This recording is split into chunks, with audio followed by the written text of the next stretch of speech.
naman sa pare ko. Kami nagturo kayo ng mag-vlog. Siya ngayon pumasok kayo sa lahat ng mag-vlog. Siya ngayon nagturo.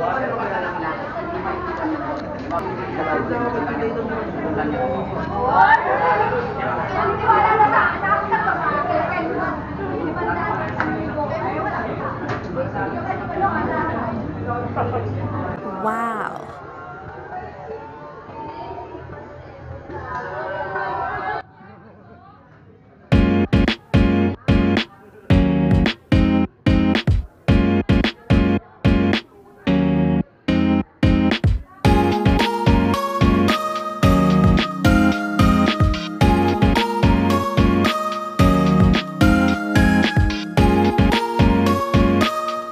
Of course, kay Jero Basoni, sa lahat ng buo ng 01 Moto, Team 01 Moto, ayan, nagandun sila.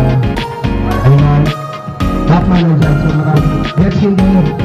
So maraming pamilya ng boss meal dito, syempre sa outwear na to, no? Yan, so pang-locked natin to, syempre, community na sila. Hanggang ng boss meal Crossing 6. Ayan, also, gusto ko magpasalamat unang-una sa Boss Mel Riders Club, nandito sila ngayon. Ayan, mga naka-Boss Mel Crossing 6. South Lady Riders Club. Ayan, ayan yung mga Riders Club na binuo natin. And of course, mga aspirants, mga aspiring vloggers na nagsisimula pa lang, no? Sa Metro Manila, bumuo tayo ng Metro Vloggers. So, nandito rin sila. Yan, magandang gabi. Ayun, sa pag-invite sa amin. Ito, ano lang, history lang, no? Yung nagsisimula ang Boss Mel Custom Seats. Isa si Boss Arch, na unang-una nakapansin ng produkto namin at sumuporta sa amin, no? Hanggang sa nagdire-diretso na kami, nagkaroon kami ng guts and naka sa loob na mas lalo pa namin galingan because of some invitations na ginagawa ng kasama ng 01 Moto nung nag-event na kami. So, hindi kami nakakalimutan ng 01 Moto.